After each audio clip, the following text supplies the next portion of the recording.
নমস্কাৰ বন্ধুসকল, সাবস্ক্ৰাইব কৰক আমাৰ ইউটিউব চেনেল নিউ আপডেট আৰু লগতে থকা বেল আইকনখন দবাই দিয়ক যাতে আমাৰ ভিডিঅ' পায় আপুনি প্ৰথমে চাবলৈ। অসম জাতীয়তাবাদী যুৱ ছাত্ৰ পৰিষদকে ধৰি ৰাজ্যৰ ৪৬টা জাতি জনগোষ্ঠী সংগঠনে আহ্বান জনাইছে ১২ ঘণ্টীয়া অসম বন্ধৰ। ইয়াৰ পূৰ্বে বন্ধক কেন্দ্ৰ কৰি ৰাজ্যিক বিজেপিৰ সভাপতি ৰঞ্জিত দাসে কৰা বিৰূপ মন্তব্যৰ বিৰুদ্ধে গৰজি উঠিছে ৪৬টা সংগঠনৰ নেতৃত্ব। আজি গান্ধী বস্তিত অৱস্থিত কৃষক মুক্তি সংগ্ৰাম সমিতিৰ মুখ্য কাৰ্যালয়ত অনুষ্ঠিত সংবাদ মেলত বিজেপিৰ ধমকিক জাতি জনগোষ্ঠীয় সংগঠনে ভয় নকৰে বুলি ৰাজ্যিক বিজেপিৰ সভাপতিগৰাকী সকীয়াই দিয়ে সংগঠনসমূহৰ নেতৃত্বই। বন্ধৰ প্ৰতি অসমবাসীয়ে স্বতঃস্ফূৰ্ত সঁহাৰি জনাব বুলি তেওঁলোকে দাবী কৰে। প্ৰসংগ নাগৰিকত্ব সংশোধনী বিধেয়ক ২০১৬ বাতিলৰ দাবীত অসম বন্ধ। ৪৬ সংগঠনক উদ্দেশ্যি বিজেপিৰ ৰাজ্যিক সভাপতি ৰঞ্জিত দাসৰ মন্তব্যৰ পিছত ডাঙৰ খাই উঠিছে ৪৬টাকৈ সংগঠনৰ নেতৃত্ব। সোমবাৰে গান্ধী বস্তিৰ কৃষক মুক্তি সংগ্ৰাম সমিতিৰ মুখ্য কাৰ্যালয়ত এক সংবাদমেল সম্বোধন কৰে কৃষক মুক্তি সংগ্ৰাম সমিতি, জাতীয়তাবাদী যুৱ পৰিষদকে আদি কৰি ৪৬টা সংগঠনৰ নেতৃত্বই। সংবাদমেলত ৰঞ্জিত দাসৰ ভাবুকিক কটাক্ষ কৰি পলাশ চাংমাইৰ মত, বিজেপিয়ে কাকো ভয় খুৱাব নোৱাৰে। মঙলবাৰে ৰাজ্যজুৰি বন্ধ সফল কৰিব জনসাধাৰণে। চৰকাৰৰ যিটো ৰঙা চকু, সেই ৰঙা চকুলৈ আমি কোনেও ভয় নকৰো, সেই কথা নিশ্চিত। আৰু কাইলৈ পুৱা ৫ বজাৰ পৰা সন্ধিয়া ৫ বজালৈকে সৰ্বাত্মক অসম বন্ধ হ'ব, এই কথাটো নিশ্চিত। বিৰোধীৰ আসনত থকা সময়ত কেইবাবাৰো বন্ধৰ কাৰ্যসূচী গ্ৰহণ কৰা বিজেপিৰ এতিয়া বন্ধমুখী মূৰ কৰাৰ চেষ্টাক ধিক্কাৰ দিলে সংগঠনসমূহৰ নেতৃত্বই। তেওঁলোকে যেতিয়া বিৰোধীত আছিল, এই বিজেপি চৰকাৰখনেই ১২ আৰু ১৩ চনত কিমান বাৰ ভাৰত বন্ধ আৰু কিমান বাৰ অসম বন্ধ দিছে, সেই কথা আমাৰ শ্ৰদ্ধাৰ সাংবাদিক বন্ধুসকলে, অসমৰ ৰাইজে জানে। তেওঁলোকে যি বক্তব্য দিছে, সেই বক্তব্য অত্যন্ত লজ্জাজনক বক্তব্য। কোনো কাৰণতে তেওঁলোকে অসম বন্ধ বিফল কৰিব নোৱাৰে।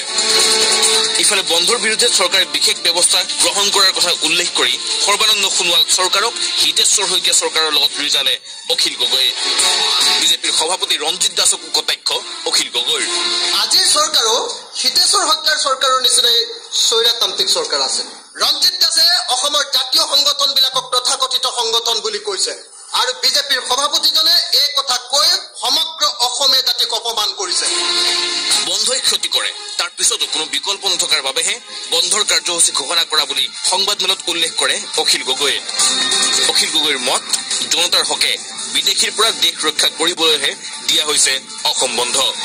আমি জানো যে বন্ধই ক্ষতি কৰে, কিন্তু তাৰ পাছতো এই দৃঢ় কঠিন সিদ্ধান্ত এইকাৰণে ল'বলগীয়া কৈছে যে যদি বন্ধ নলওঁ, যদি চৰম প্ৰত্যাহ্বান গ্ৰহণ নকৰো, তেতিয়াহ'লে অসমীয়া জাতিৰ অস্তিত্বই বিলোপ হৈ যাব। ১৯৭১ চনৰ ২৫ মাৰ্চৰ পূৰ্বেই অসমলৈ অহা প্ৰতিগৰাকী খিলঞ্জীয়া বাঙালী লোকলৈও অখিল গগৈৰ লগতে ৪৬টা সংগঠনৰ নেতৃত্বৰ আহ্বান। জাতিৰ স্বাৰ্থত অসমীয়া লোকৰ লগত থাকি প্ৰমাণ কৰক যে তেওঁলোক হাড়ে হিমজুৱে অসমীয়া। আপোনালোকে কাইলৈ দিনটোত অসমীয়া মানুহৰ লগত থাকি প্ৰমাণ কৰি দিয়ক যে আপোনালোকে হাড়ে হিমজুৱে অসমীয়া। যি মাটিত আছে, যি আপোনাৰ জন্মভূমি, যি আপোনাৰ কৰ্মভূমি, এই কৰ্মভূমিক আপুনি বিশ্বাসঘাতকতা নকৰে। লগতে বিজেপি কৰ্মীসকললৈও অখিল গগৈৰ আহ্বান, জাতিৰ স্বাৰ্থত সমৰ্থন আগবঢ়াওক মঙলবাৰৰ বন্ধৰ কাৰ্যসূচীলৈ। বিজেপিৰ কৰ্মীসকলৰ প্ৰতি আমাৰ আহ্বান, যিবিলাক দেশপ্ৰেমিক, যিবিলাক এতিয়াও দালাল হৈ যোৱা নাই, তেখেতসকলৰ প্ৰতি আমাৰ বিনম্ৰ আহ্বান, কাইলৈ বন্ধটোত আপোনালোকে চৰকাৰৰ পক্ষত নহয়, ৰাইজৰ পক্ষত থাকক আৰু বন্ধ পালন কৰিবৰ কাৰণে আগবাঢ়ি আহক। উল্লেখযোগ্য যে জৰুৰীকালীন সকলো সেৱা, ছাত্ৰ ছাত্ৰী, গাখীৰ পানীৰ গাড়ীৰ লগতে অসম গণ পৰিষদৰ কাৰ্যসূচীলৈ আহিবলগীয়া লোক তথা যান বাহনসমূহক ৰেহাই প্ৰদান কৰা হ'ব এই বন্ধৰ সময়ছোৱাত। কেমেৰা পাৰ্চন দীপাংকৰ শৰ্মাৰ সৈতে বঞ্জিত কলিতাৰ ৰিপৰ্ট, প্ৰতিদিন টাইম। অসমত প্ৰায় ১১,০০০ মানুহে মোৰ চেনেল নিউ আপডেটক আঁকোৱালি লৈছে।